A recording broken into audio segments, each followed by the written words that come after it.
Hello everybody, Vic here with another video, and today we're talking how to fix Friday the 13th Part 7, A New Blood.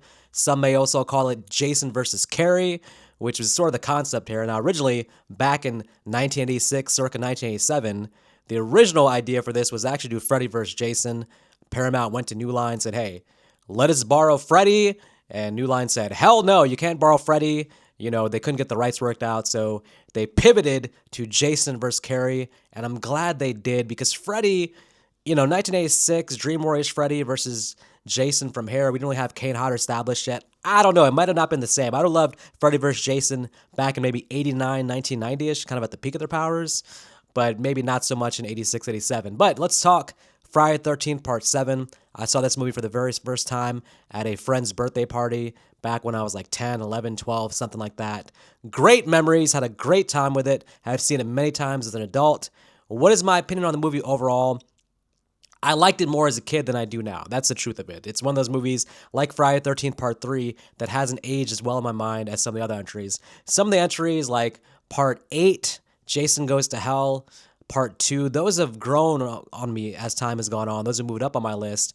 Part 7, I think, is in the mold of Part 3, where not as good as I remembered in watching as an adult and under a close microscope, giving a review of it. I can't say it's one of the best movies in the franchise by any stretch, but there's a lot of positive here that we can talk about. First of all, Jason himself, the design of Jason is amazing. Whoever did the makeup hair did a wonderful job. That first shot of Jason coming out of the water, his back showing, bones sticking out, just looking crazy, is an awesome visual of Jason. Of course, is the first time Kane Hodder's playing Jason. He would go on to do, Jason X, Jason Goes to Hell, Jason Takes Manhattan.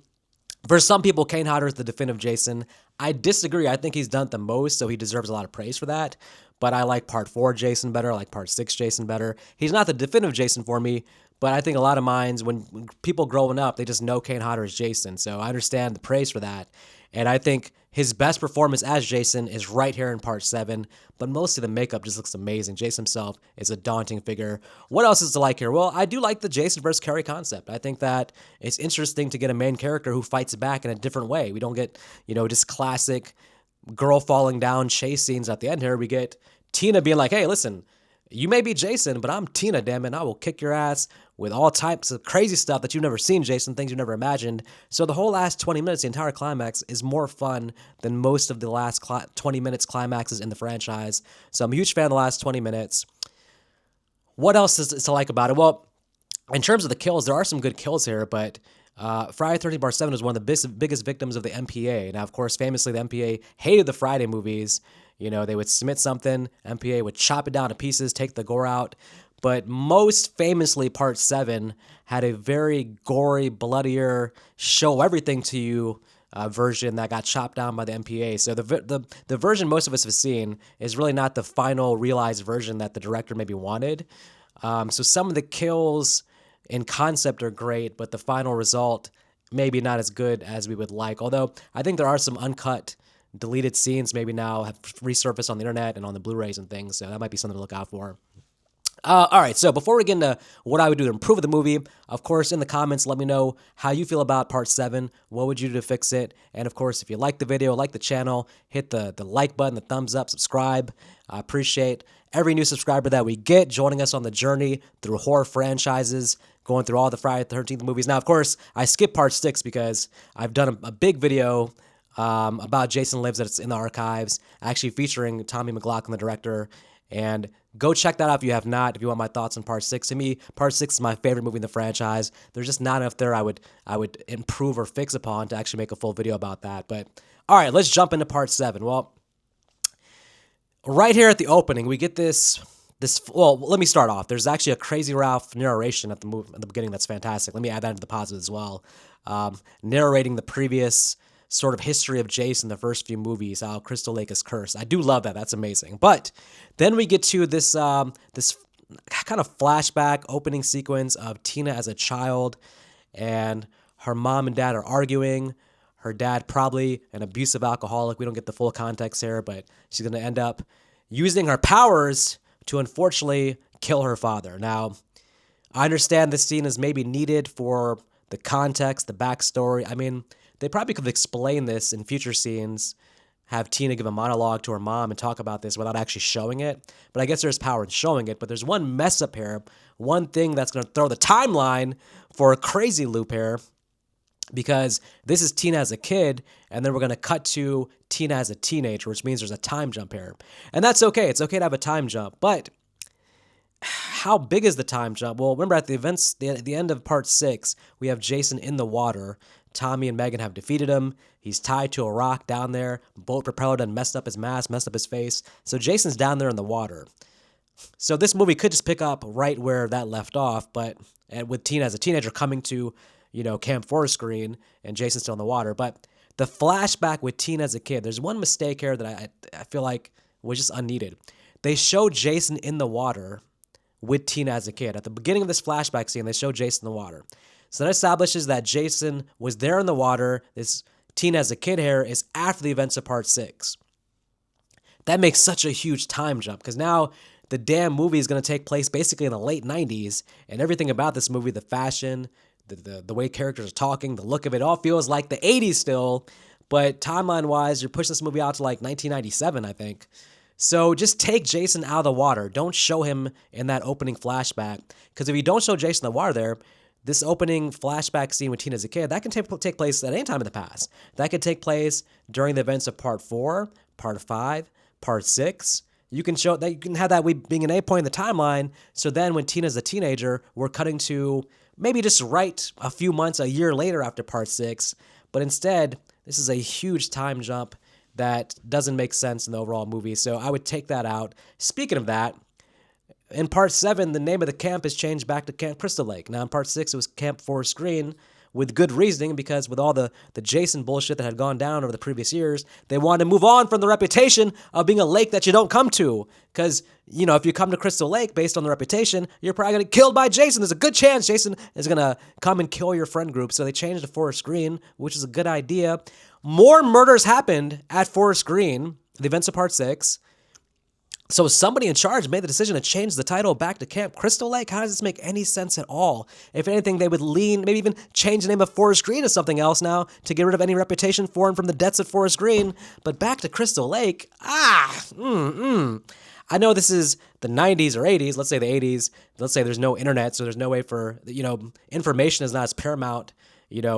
Teens aren't on their phones looking up, the history of Camp Crystal Lake on their phones, but for the town's reputation, you wouldn't change it back to Crystal Lake. Why would you want to be known as a place where all those murders took place? You would try to move on quickly from that. That's just bad writing. I don't understand why they didn't either keep Forest Green or do a whole different name altogether.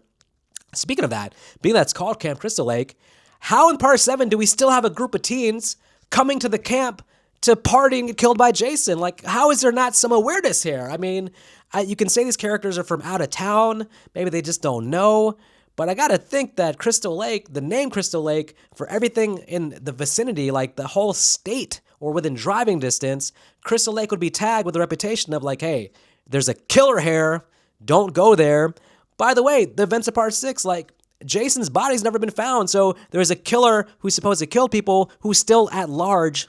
There's no teens coming here, and these characters are pretty unaware of Jason, and they're just coming, reckless abandonment, no caution, no nothing. What the hell, man? I mean, you can get away with this maybe in part 2, part 3, part 4, but there's no logical reason why teens should be coming to Crystal Lake in part 7 with the idea of party all weekend, drink, have sex, and get killed by Jason. This is just lazy, bad writing. At least you could have the name change here so they're just completely unsuspected, but they wouldn't be just coming, happy-go-lucky to Camp Crystal Lake 7 movies into the damn franchise. All right. Let's speak of these teens, by the way. Maybe their lack of awareness is because they're idiots, and nothing in the screenplay diffuses the idea that these characters are idiots. Now, there's too many damn characters there. There's too many teens. There's too many characters. I don't know half these people's names. These are not memorable characters. Like, I can have a visual of the death scenes and who dies, but I don't remember any of these people's names outside like the main 2-3 people. There's way too many characters. There are way too many teens. Part 3 and 4 had the right idea. You have a small group of teens, but you actually get to know them. Part 6, only 4 or 5 teens there, but we get to know everybody. You remember the name Court. You remember Megan. You remember all their names. You just remember those characters. Part 7 was like, man, the makeup and everything was focused on, but there's a big regression here in the screenplay. we are not having likable characters. We're not having characters we get to know. These are all faceless fodder that we can't wait to see die. And it's just a shame because my number one rule with these slasher movies is as good as the killer is, as much as you want to cheer the killer, you should always be on the side of the victims. You should have characters that are likable enough that you're behind them, that when the killer's chasing them, you're fearing for their lives. You want the best for them. But I'm cheering for Jason in this damn movie because I don't like the lot of these characters. I just don't like at all. That said, some of them have amazing death scenes. I mean, that sleeping bag death scene, smashed against a tree. I wish we got the full uncut version of that in the movie, but that's fantastic. But yeah, too many characters we don't care about, so this is a complaint for me with part 5 as well. You know, do they really think it's that simple that we just want to see characters who show up in one scene and die in the same scene? Like, we don't know their names, we don't know anything about them. Jason stabs them, and that's supposed to be like, the crowd's like, yeah! Like, I know that slasher movies, the studios think that, oh my God, this is the lowest common denominator. These people just want faceless gore with no story. But I think if you polled slasher fans, really ask them, the ones that are memorable, the ones that stick out to them are the ones that have likable characters. We've seen it in all the franchises with everything. You need to have some meat on the bones here. Otherwise, this is like, the rewatchability is not really there. So, all right. And speaking of the kills, there starts to be a pattern emerge in this movie in terms of the kills, where a lot of the kills, they show a point of view shot of Jason walking up on the victim. Now, I don't need Jason to be in full jump scare mode where every kill he's just jumping out of nowhere and grabbing the person. But you can't telegraph every single death scene with the point of view shot of Jason walking up behind them. That you're killing off all suspense. You're killing off any idea of being scary or suspenseful when you show Jason walking from 5 steps away towards the victim. Like, that happens in like 4 or 5 death scenes here. There's too much point of view Jason shot. Like, we need a few more kills where Jason just pops up out of nowhere and kills a mofo. I don't know why they thought that was a good idea to like just telegraph all these Jason death scenes. Again, there's not one scary moment in this movie, not one moment of suspense, and that's because we're getting too much Jason, too much point of view shots, too much telegraphing Jason. So if you could go back and do something with that, that'd be highly appreciated.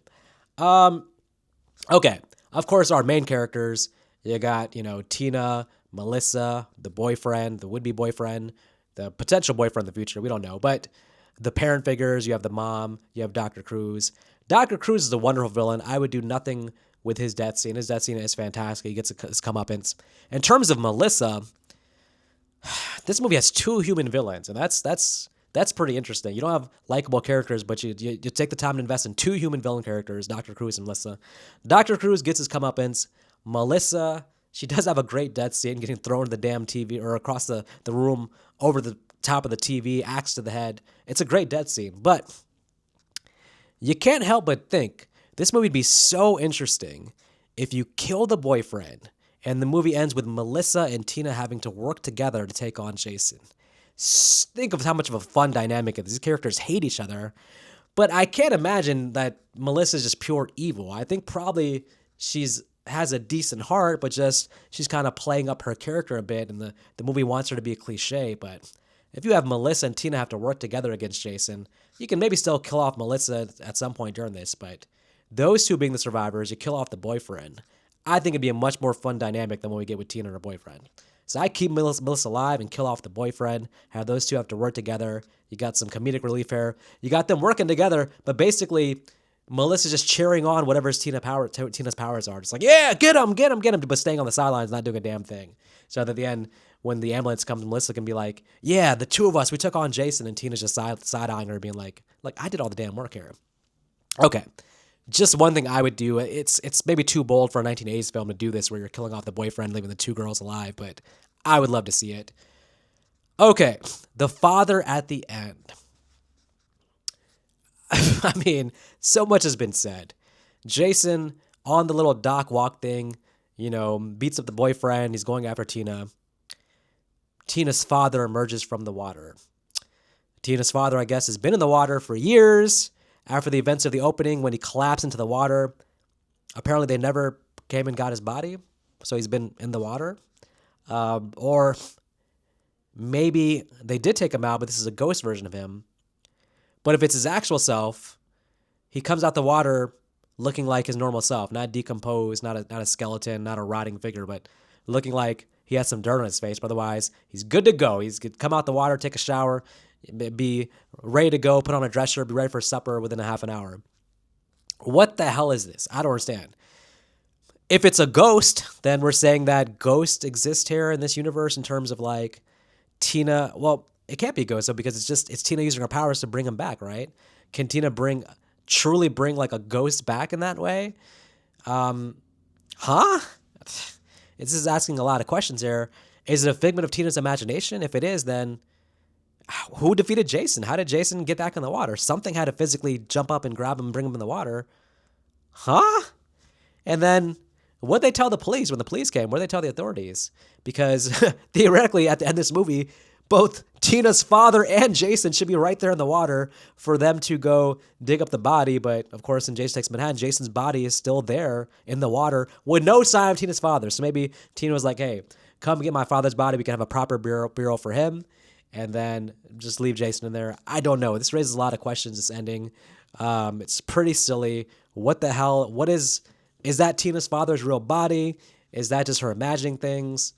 I'm just like, I'm flabbergasted by this entire ending. It raised a lot of questions. And I think reading the behind the scenes, they wanted to do more to make her father seem decomposed like an actual monster. But maybe they just said F it at the end. We're not putting no money into this movie. Just have him throw some dirt under his eyes like he got a bad night's sleep and have him jump out the water and take out Jason. I don't know. All right. It's pretty much all I got for the movie. I prefer them not to have Jason in the opening thing with Tina as a kid, because it just throws the timeline off. This is certainly not 1997. These characters are definitely not going back home and logging into America Online with their free trials. And no, I don't think so. So timeline wise, fix that. Change the name back to Forest Green or some other name. There's no reason why it would be Camp Crystal Lake. Stop telegraphing all of Jason's deaths. Give me Melissa alive at the end, and do something with Tina's father's dead body, because it just doesn't make sense. It's silly as hell. All right, that's pretty much all I would do to fix Part 7. I mean, it's not a bad movie by any stretch, and to me, I do like it more than Part 5, but it does have some issues, and a lot of that is just based on the characters being also mostly forgettable, in my opinion. One other thing maybe also. There's one character that gets thrown out the window and just dies by hitting the ground. I don't like death scenes where a character is thrown out the window, and they're not being thrown off the top of a building. Thrown off the top of the house, yes. With force, I get it, but that character could have still been alive, just like the character in Part 4, one of the twins, could have still been alive, hitting the damn top of the car. Whatever. It is what it is. All right. Well, listen, until next time, you guys take care.